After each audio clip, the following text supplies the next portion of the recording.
in the big house where the sun lives,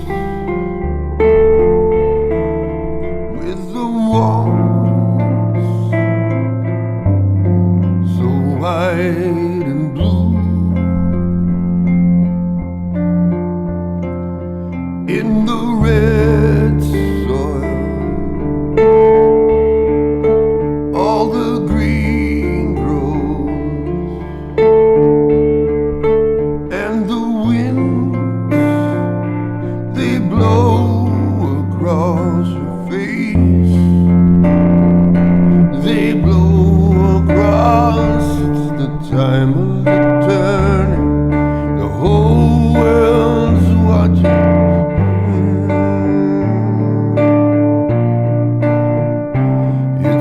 Time of the turning, there's something stirring outside. It's the time of the turning, we better learn to say our goodbyes.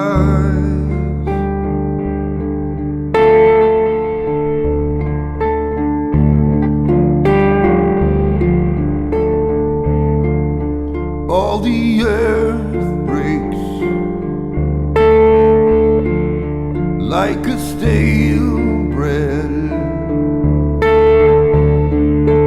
and the seeds are folded in the ground.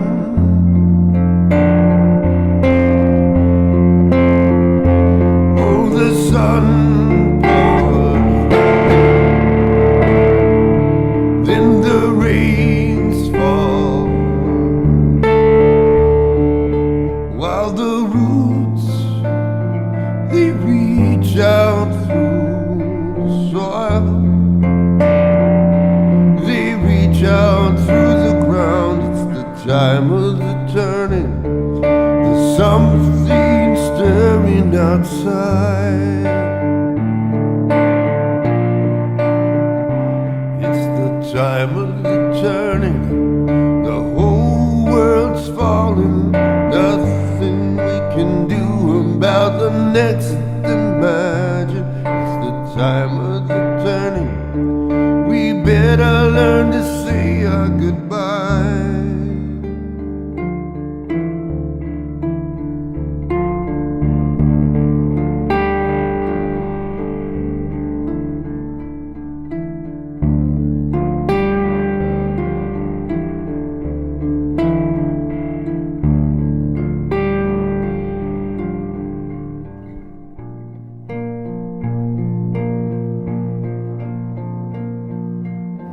We can stand up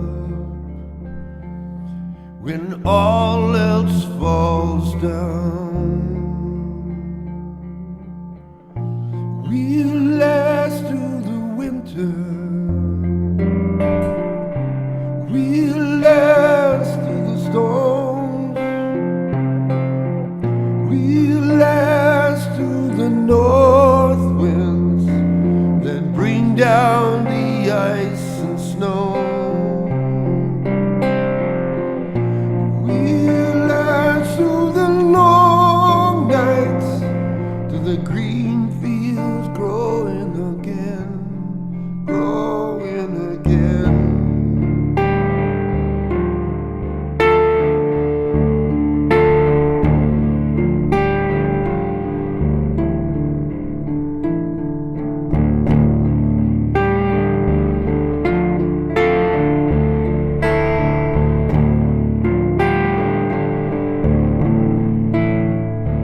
All the earth breaks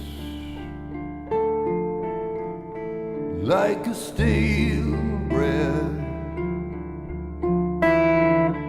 and the seeds, they're folded in the soil, in the big house where the sun lives, with the walls so white and blue. It's the time of the turning, there's something stirring outside. It's the time of the turning, the whole world's watching, but nothing we can do to stop the next emergence. It's the time of the turning, we better learn to see our goodbyes.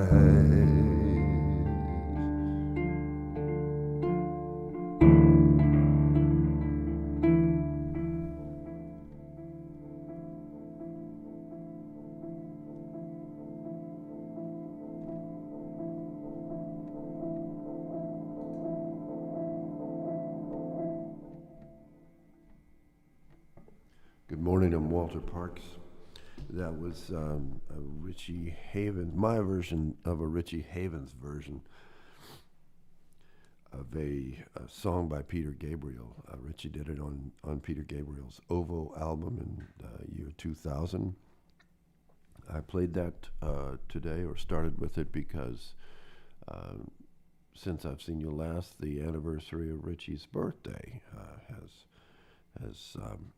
happened and passed. So much has happened, and a few great people have passed since I saw you all last. Thich Nhat Hanh died.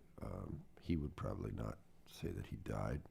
Thich Nhat Hanh has gone to his next adventure. And he died, or he went to his next adventure and moved along. On the night of Richie's birthday, which I believe was the 21st, I think that was Friday night, and he was not eating for, Thich Nhat Hanh was not eating, from what I understand, for months, and probably just taking on water. But I studied with him and in his monastery for a few months. One summer, I think it was 1999 or 1998. So when I say I study with him, I didn't study just with him. He has a fellowship of monks and so on, and there was a ladyship as well. There were some lady monks, female monks, from all over the world. He had a monastery in southwest France near Bordeaux called Plum Village, and I went there. I was sort of disillusioned and wondering who I was without this guitar, so I went over there and didn't tell anybody I played guitar for probably 59 days out of 60 that I was there. And the last day I sort of broke down, and it was a talent show. Everybody was kind of sharing their what they left behind with everybody else, and I played a Lenny Kravitz song at the request of a person that I met there, and it was called "Let Love Rule." Never played it before, never played it since. It was enjoyable, and but anyway, I got a chance to ask Thich Nhat Hanh. Everybody called him Thai there, Thai, which I think the spelling of it is T-H-A-Y. It's Vietnamese for master. And I asked him, Thai, you speak all the time of living in the moment. And I said, how can we prepare for our future if we're so much in the moment? That has always bugged me about Buddhism. I didn't say that to him, and he says, well, it's just simple. That's how you prepare for your future, is by being loyal to the moment, and the future will take care of itself. And, my immediate thought bubble was, how do you book your plane flights to go all over the world, and call your car, when you need to go from the monastery to the Bordeaux airport? I mean, how does that happen if you're just in the moment? There's always somebody behind the scenes. But I guess his his point, the more I think about it. And that's what happens with these Buddhist statements. You have to think about them, and and their truth or validity to your life will sort of work their way to the surface. And maybe that's the same way with Jesus' teachings or any of the great spiritual leaders, Muhammad and so on. You think about it for a long time, and then as your life progresses, you go, okay, they were right, but I didn't see it at the time.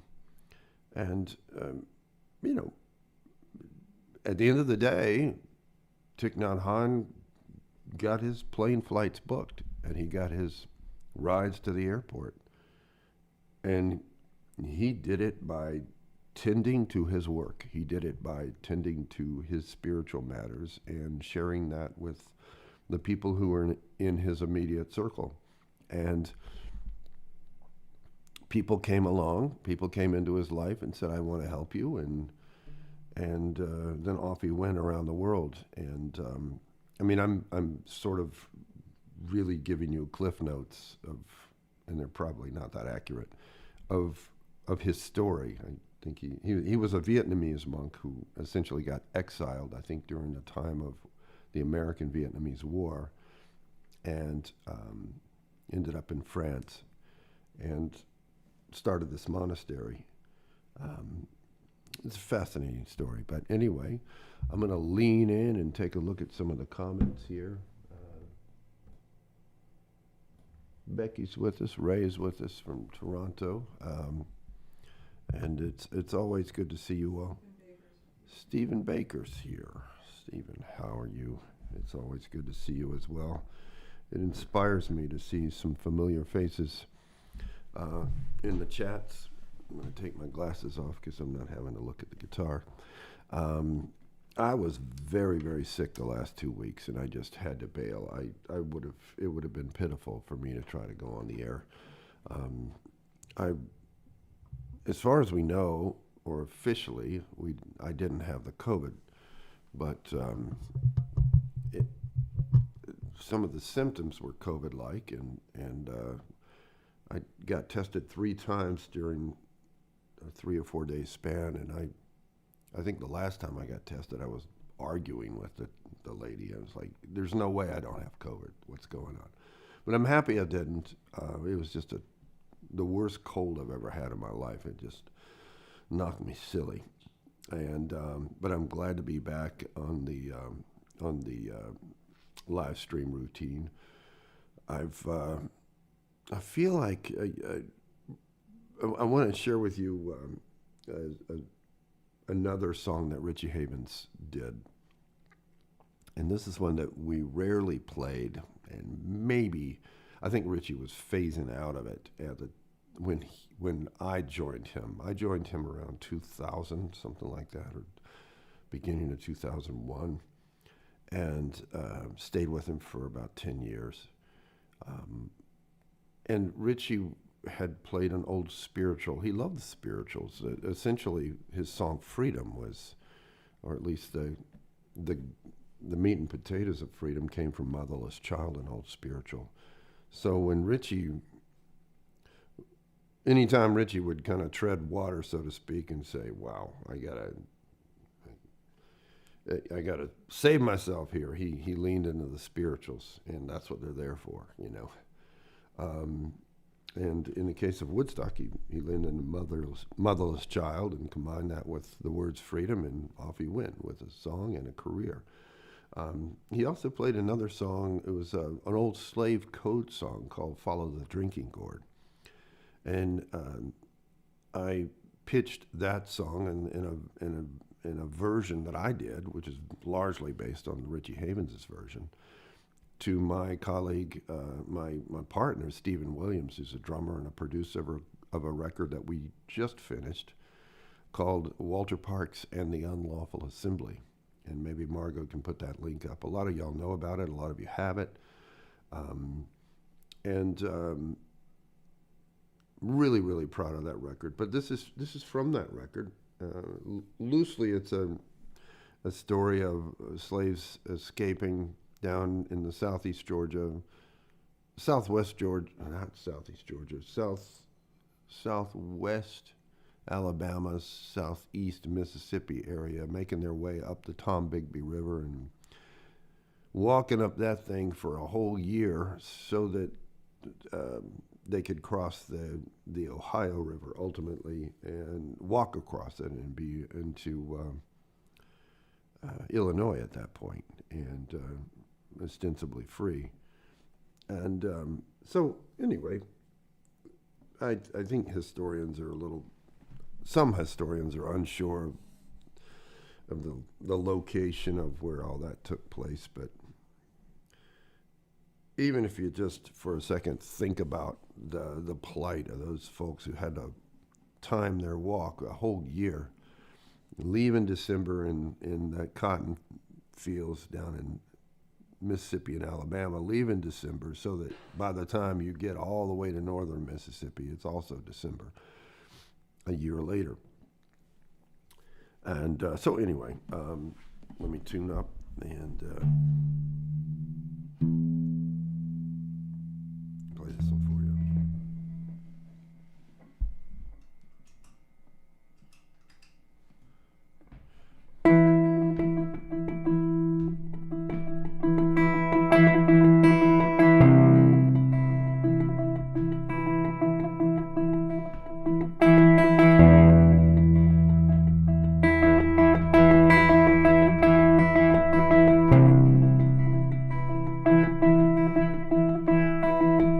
When the sun goes down and the first quail calls, follow the drinking gone. There's an old man who's waiting to carry you to freedom. Follow the drinking gone. Follow the drinking gone. Follow the drinking gone. There's an old man who's waiting to carry you to freedom. Follow the drinking gone.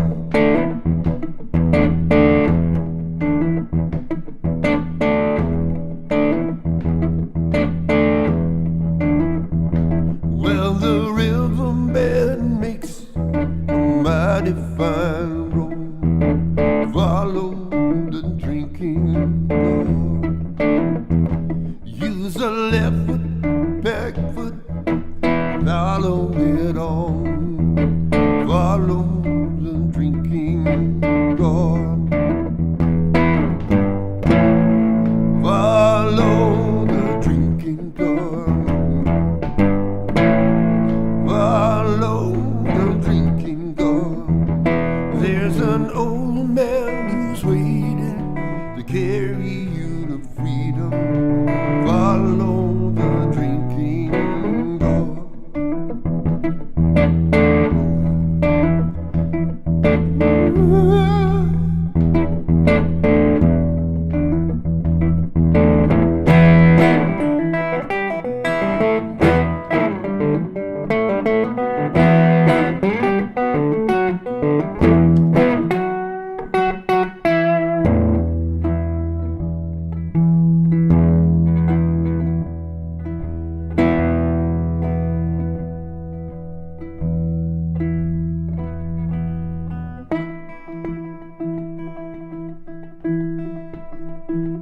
Well, the river ends between two hills. Follow the drinking gone. But there's another river on the other side. Follow the drinking gone. Follow the drinking gone. Follow the drinking gone. There's an old man who's waiting to carry you to freedom. Follow the drinking gone. There's an old man who's waiting to carry you to freedom. Follow the drinking gone.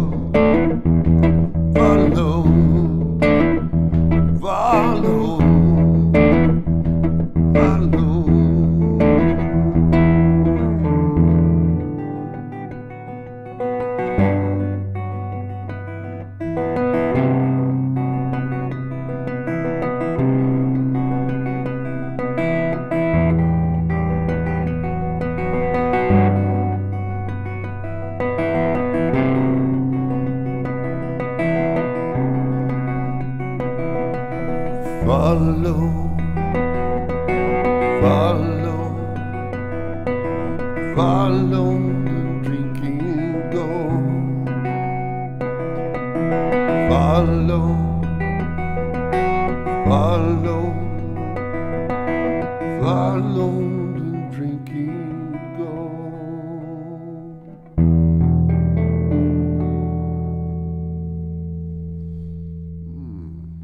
I love those spirituals. That's they're simple songs in terms of the chords, but it's all about the feel, and it's all about trying to stay. For me, it's all about trying to keep an image in mind. How can I possibly feel what those folks went through? I just keep the image in mind, like I'm playing a movie soundtrack, and that's kind of the best that I can do. Sometimes you know, an old man said to me once in Mississippi, he said, "You play your pain, and that entitles you in a sense to play the blues." I was going around from town to town just talking to people about my right as a white man to play the blues, and you know, I wasn't going down this road of white guilt and all that stuff. I mean, I just was talking. I was just trying to get people's opinions, and it's my process. You know, it's the way I go about trying to figure out how to do what I want to do, or should I be doing what I want to do, and it's quite enlightening. But you know, I have to say, and I'll be really, really honest about this. Most of the objection that I get, not that I get, you know, bucket loads of negative fan mail. Just occasionally people will say, you know, you better be careful with some of this stuff. You know, you're playing slave music or music from the slave experience, the African American experience, and you're a white guy. Occasionally I'll get a little bit of pushback on that, but it's always white people who give me the pushback. The black folks that I ask about this stuff and talk to and confide in, and I've yet to find anybody that has a problem with it. But anyway, it's very interesting. Also, since I've seen you last, I think I've been working on a song, and one of the things I love, I just have a passion, as y'all know, to play what's called finger style guitar playing, and basically what that is you try to manifest a song without the use of vocals or lyrics, and in the practical reason to do it is, we find ourselves as guitar players occasionally needing to play at parties or in restaurants or that kind of thing. When I first moved to New York, for instance, that's how I survived, by playing what my old guitar teacher, Robert Conti, would call chord melodies. And so for the first year or so of being in New York, I just went from really fine restaurant to fine restaurant, hotel lobbies and that kind of thing, corporate parties, just playing solo guitar, not singing. Nobody knew I sang, and I love that. It's a what do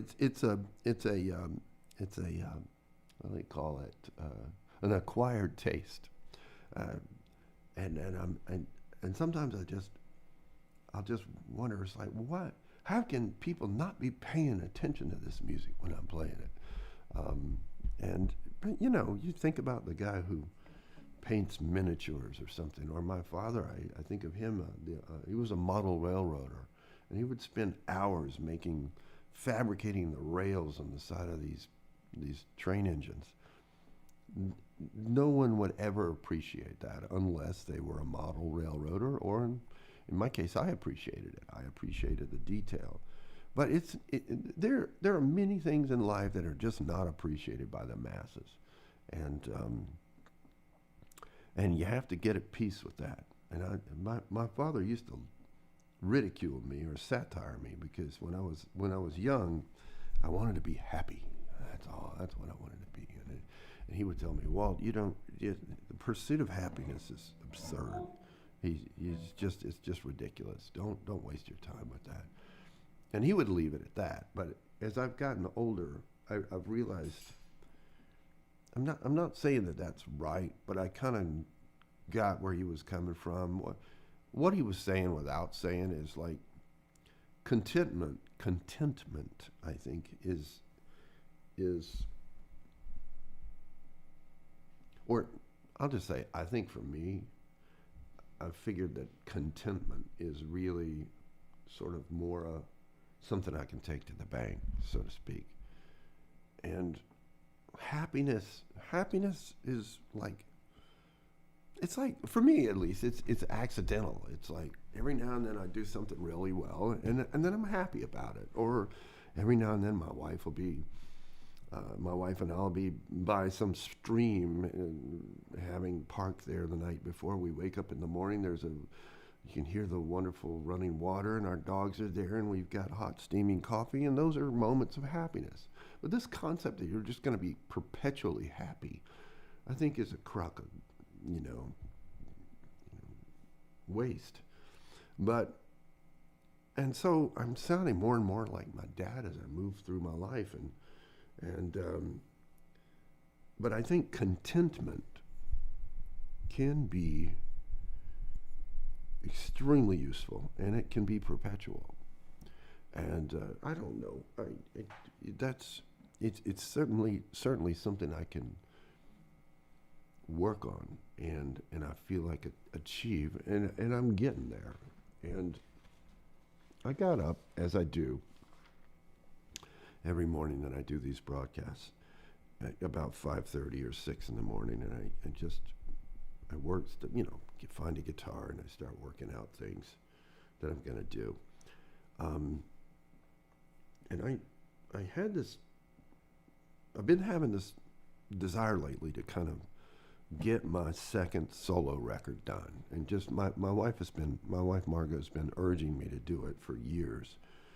And some of the songs have been written and just waiting to be finished and preserved and archived for almost 10 years. And I figured out this morning why I haven't gotten down to it and why I haven't finished it. Because the reason is I needed to dive into spiritual music. I needed to dive into hymns. And why, I'm not really sure, but I wasn't really sure, but now I'm sure that the reason was I needed to be prepared a certain way for my next solo record. And I'm bringing that up because I think sometimes in life we don't know why we're doing something, but we just do it. And that's where faith comes in. And I'm not trying to get heavy about faith. Have you accepted Jesus Christ as your Savior? Because you don't know if the door threshold is going to cave in on you at any moment. Or perhaps the foundation of the building will give way and you will need to be right before you meet your Maker. That's not where I'm coming from. I'm talking about faith in terms of just faith that you need to be doing what you're doing right now. And the Christians would say, God has a plan. It's all things are as they should be. And I do believe that, as crappy as they may be from time to time. Generally, we come out of these things bettered, improved, at least smarter. I don't know. I do feel sorry for people that just have really tough lives their whole way through. And I do think that we have to remember those folks. We have to remember that there are always people who are doing very, very poorly at any one time. But that's part of gratitude. And I also must say that I've been a little disrespectful to the church in one sense, in that I've yacked on and on about worship, and there's a local church that I actually love, and they have a billboard, and they say, "Come worship with us." And every time I drive by that, it's like, oh, jeez. And I've always thought the concept of worship is just sort of self-serving. It's like, well, that's absurd, because the concept of worship is to give thanks to your Creator. And then yet, somehow I'm okay with meditating, I studied with Thich Nhat Hanh in Plum Village for a summer. And I carried on my studies, and I meditated, and I do transcendental TM occasionally. And but somehow I'm okay with that. But I have a problem with Christians going to worship. I mean, it's hypocritical. And perhaps worship is just a moment to reflect and say, here's where I am, here's where I want to go, here's where I've been, I'm thankful for what I've been. And it's a realignment. And I'm just going to shut the hell up and not yak about that anymore. And everybody has their own way of dealing with these things. And the older I get, I'm accepting more of that. And I want to play some music. And I have a song that I was thinking of doing. I'm going to just play Across the Universe. I started working on it right before I got sick. And it was dodgy. It was in bits and pieces. And now I kind of have it pretty well. And I want to play this version for you. See what you think. So.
Now that was pretty good.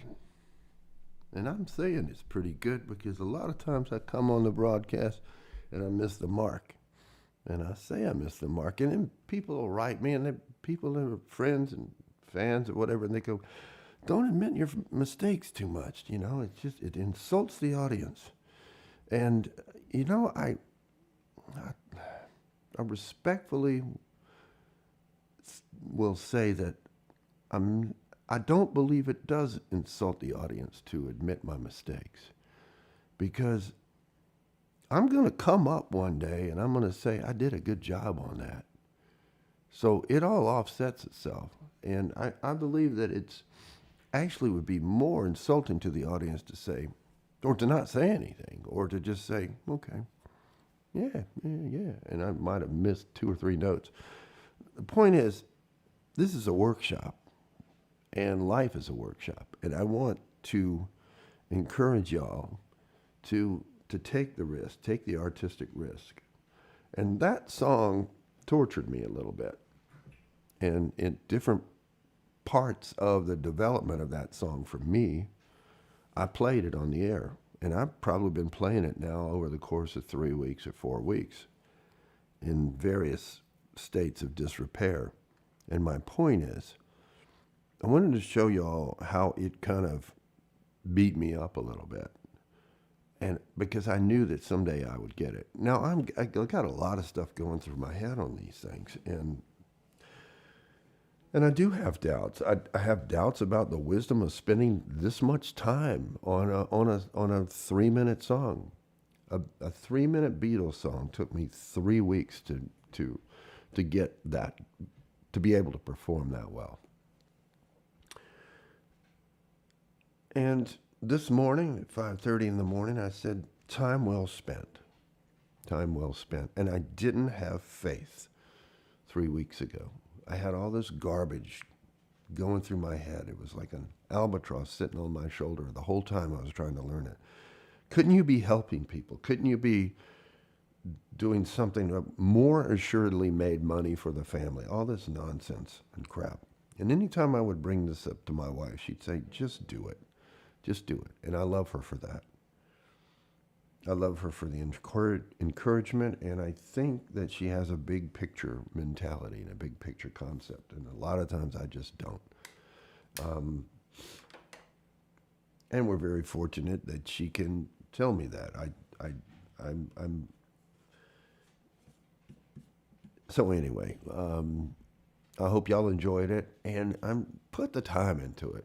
Put the time into it, folks. I mean, it's so worth it. And here's the other thing that I battled with. I would just, some of those moments in that song are quite tricky, and they sound sort of simple. For instance,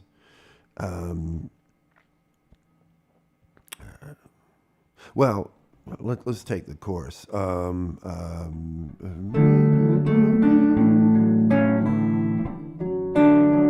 Kind of has a carousel vibe to it, it's like boom, and it's got what that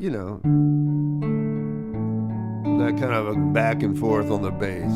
It wasn't in the original version, but I kind of added that to sort of give the ear, the listener, y'all, something to do in a sense, because otherwise I'm going to be going, sorry,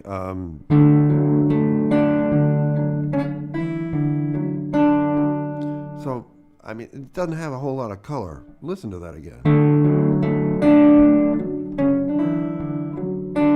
I mean, it's pretty and everything, but what I did with it is just gave it a little movement and kind of livened it up a little bit.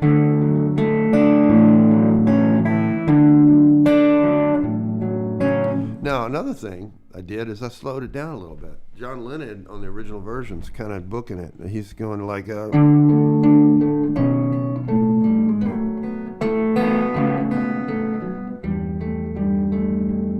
that kind of, and I just wanted to kind of, I was just feeling pulling it back into what jazz musicians say is the pocket a little bit,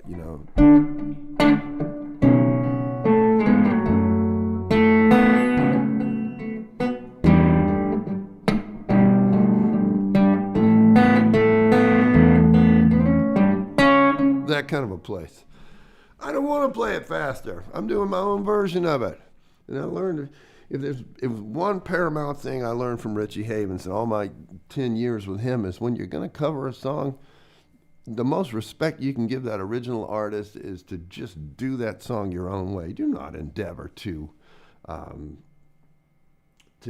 try to do it exactly the way that was originally done. Like, none of us are in the reenactment business here. I mean, it's just ridiculous. John Lennon did it as good and as it's ever going to be done. So all we can do as interpreters are to do a version of it. But what I first do is I get to know the song from the original source. I map out the melody, I map out the chords, I decide on a feel and a rhythm, and I figure out how to do those bass things so that I can give you all something to do. And then I have my own way with it. So the way I interpret those things is I serve the song first, and I serve the listener, y'all. I make it to where you can hear it. It makes sense to you. I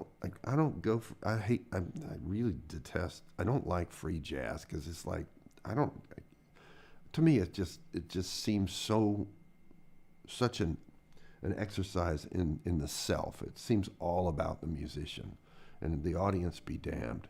So maybe I just don't get it. But so what my versions are is far away from free jazz as you can get. And then finally I serve myself. And I save the best for last in that sense because I know I can ascribe my own style to it after I've learned it and when I feel comfortable. But all this takes a long time, and I had to play this a couple of hundred times before I got to this point, all the while being frustrated by myself because I couldn't remember these little bits and pieces that I did. And then I realized it's complicated. There's a lot of details I'm having to remember in this stuff. Just have some faith and just love yourself. You know, I'm not talking about being pompous. I'm just saying if you want to do something that's worth a damn, it takes a lot of work. This is not about fulfilling a requirement. This is not about playing the melody and the chords. I could have done that with playing cowboy chords. Check it out.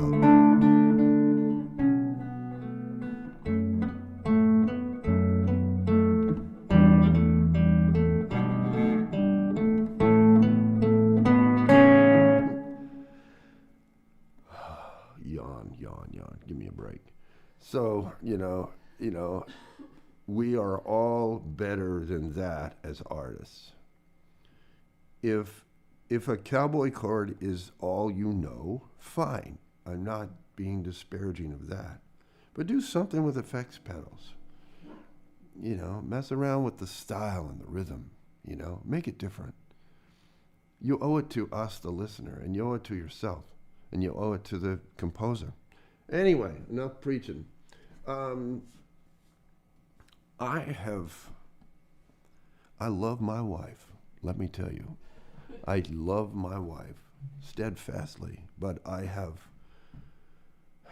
another lady has captured my attention, and it's My Fair Lady, the movie. The other day, my wife says, I want to watch My Fair Lady. And I said, well, okay, it was great. It's a great movie. Okay. And I thought about it. I've never seen My Fair Lady. It came out in 1964, Rex Harrison and Audrey Hepburn. And to you all, I know you're saying this guy's out of his mind. I have been obsessed with the music in this movie, the soundtrack. My grandmother used to play the music in that old console stereo system all throughout the 60s. Well, from 64 on through 69. So when Woodstock was pumping and Hendrix was firing up and the Monkees and when most of the rest of the world was listening to all that, I was listening to My Fair Lady. But I'd never seen the darn movie until this past week.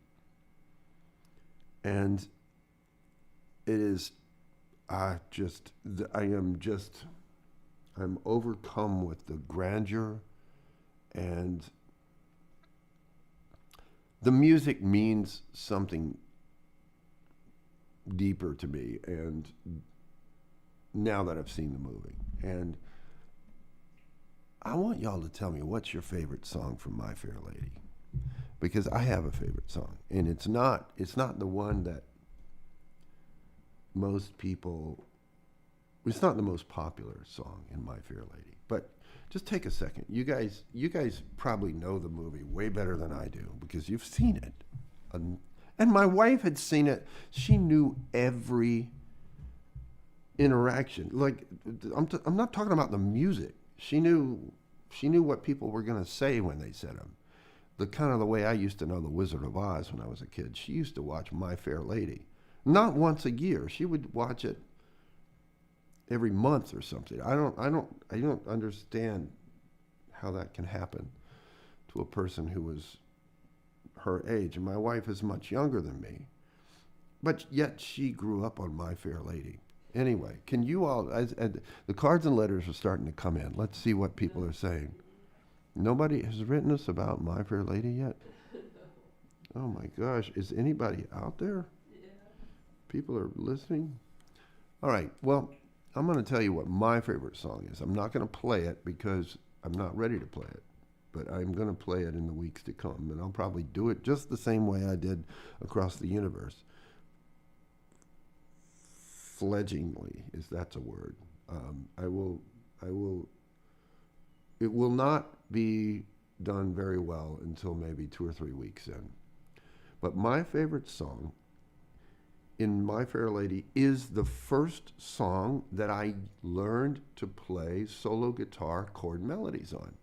But at the time, I didn't know it was from My Fair Lady. I had heard the song, but I had heard it because my grandmother used to play it. And it is the last song in the movie. I've grown accustomed to her face. That's my favorite song. With the Ascot opening day being the Ascot Gavotte being the second runner-up, the first runner-up. And I'm going to arrange them all at some point. Not them all, but those two. And I got to thinking, and I'm going to just yak about this for a second. I got to thinking, and I love movie soundtracks. And I talked to a club owner here in St. Louis. I said, I want to have a night to where I just play movie soundtracks on the guitar. And he says, let's do it. And so I'm going to do Last Tango in Paris. I'm going to do all the James Bond songs I love, Goldfinger. Here, the cards and letters are coming in now. I Could Have Danced All Night, The Rain in Spain. Yes. So I Could Have Danced All Night. What a gorgeous piece of work. Oh my gosh. And I realized what was On the Street Where She Lived. What a beautiful song. And I played it so many times at weddings and corporate parties and not even connected it with My Fair Lady. Didn't even care. That's just something jazz players do. They got to do what is it? Dun, dun, dun, dun, dun, street where you live. I'm like, oh God, you know. I'm not sure why people do that to that song, but anyway, they're all gorgeous songs. And where was I going with this? I'm realizing about soundtrack music that how close to how much it sounds like classical music. I mean, you listen to the Ascot Gavotte, Gavotte. Just after this broadcast, go to the Ascot Gavotte. It is absolutely wonderful. All these prim and proper society people are at the horse race. And I never realized how much fun they were poking at the British and in high society. I don't know if they were poking so much fun at the British, but they're poking fun at high society. It's satire, and I never got it. I just thought, well, this is just formal music, and it's just I hated it because it was a musical and people were at the races and all of a sudden they broke out into song. It just seemed so illogical to me. But it's ridiculous, and it's meant to be ridiculous, and I never got that. But the Ascot Gavot is a wonderful piece of music, and so I'm gonna. But it came. The roots of it all are just classical music. And I just have this theory. I just wonder. Put it this way. Remember when I said earlier that I think that I've been preparing for my next solo album.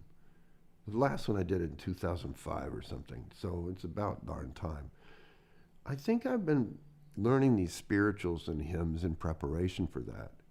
And the more I've dug into hymns, the more I've come to realize, and this is my wacky theory, I don't think you don't need you don't need to go to music appreciation class. Just tune into my show.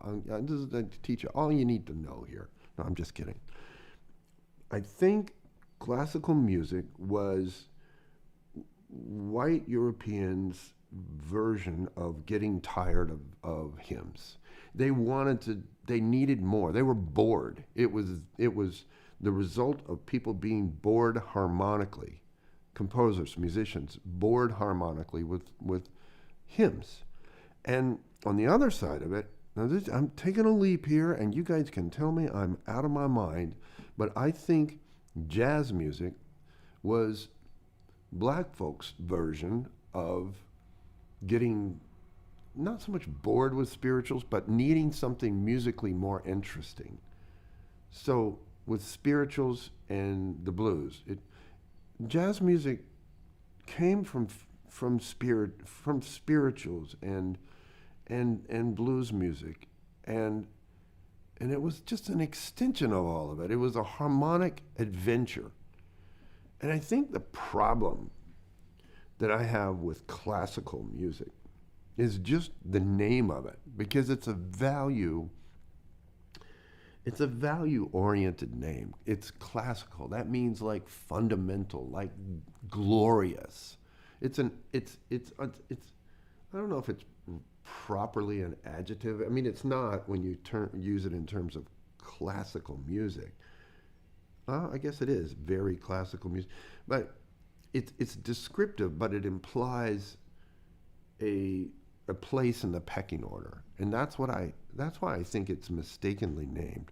I would prefer if they just called it like ornate music or something, because it is kind of ornate, but so is jazz, and therefore I think they're similar in that sense. But what I'm getting to is this movie music is basically a wonderful combination of jazz music and classical music. And that's why I love movie soundtracks. Doesn't matter if it's Goldfinger, Last Tango in Paris, or On the Street Where She Lived. It's just a wonderful mix of white and black influences, and I like to live in that world. I'm going to leave you with one more song. I don't know. What am I going to do here? I'll play one of mine. I haven't played a song of mine. I don't think so. Maybe I have. Oh, yeah. I'm just going to leave you with a video. And this is something that you haven't seen. You probably haven't seen. My colleague, my partner, Rob Curto, accordion player extraordinaire, released it this week. But I was hoping to release it for you guys on this program. And this is a song called Theater Marquee. Rob sent me at the start of the COVID in March of last year. March of the year before, 2020. He sent me a melody. I love the melody. It had hints of Neil Young's "But Only Love Can Break Your Heart," kind of hints of that, but it didn't go deep enough into that to be kind of plagiarism, I didn't think. it was influenced. And it was also influenced by Irish music and all of that. And I put words to it because we were trying to wonder what was going on with a gig that we had booked. Couldn't hear from the promoter, and so I just headed out anyway. Finally, we got word the thing was canceled when I was had driven a third of the way across the country to fulfill my obligation. But we put this song together, and I'm going to leave you with this one. I thank you for your support, and we're going to be starting a kind of a subscription channel to where it's kind of a behind the scenes of some of the songs that I do, elaboration, and kind of show people how I play some of these versions of my tunes, and you can get a free download of my guitar arrangements, and it's just an additional way for me to get the music out, and of course to help support what I do, because I'm not out touring much. So I appreciate your support, even if it's just in terms of PayPaling us, of course. Any way it comes, you can subscribe to my YouTube channel. You can share. You can tell other people about what I'm doing. But at the end of the day, I just hope that at the very least, you do what I'm trying to do, which is to keep it artistic, keep it unique, and bring something positive and better to the world than it already has, because the end is nigh, and you have to leave the world with something that's you, and something that makes it better. Walter Parks, Hymns and Hollers. Thanks for tuning in. I'm going to leave you with the Theater Marquee.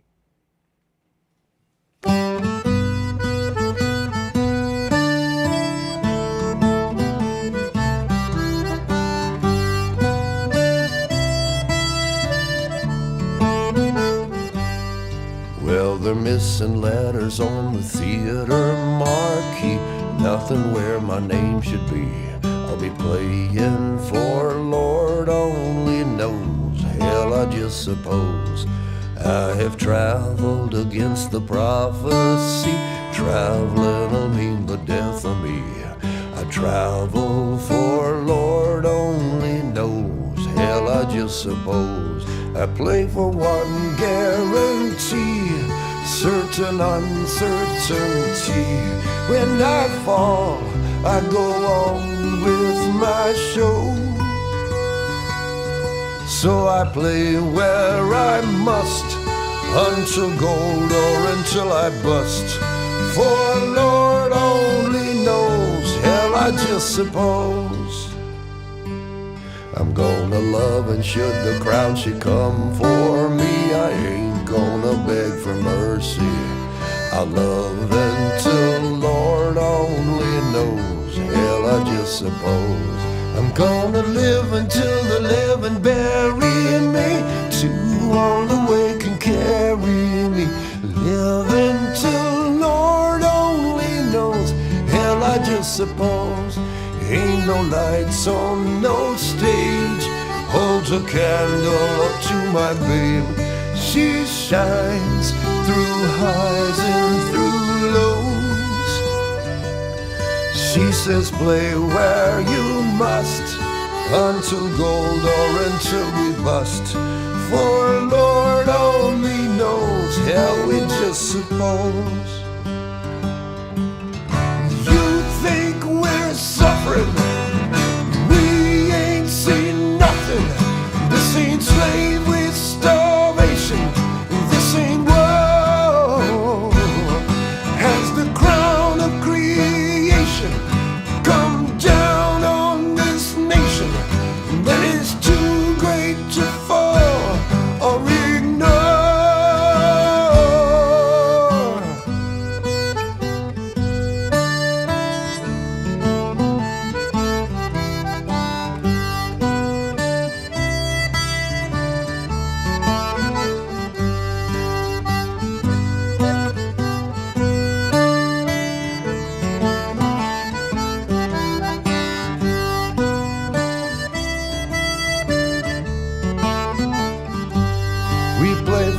one guarantee, certain uncertainty.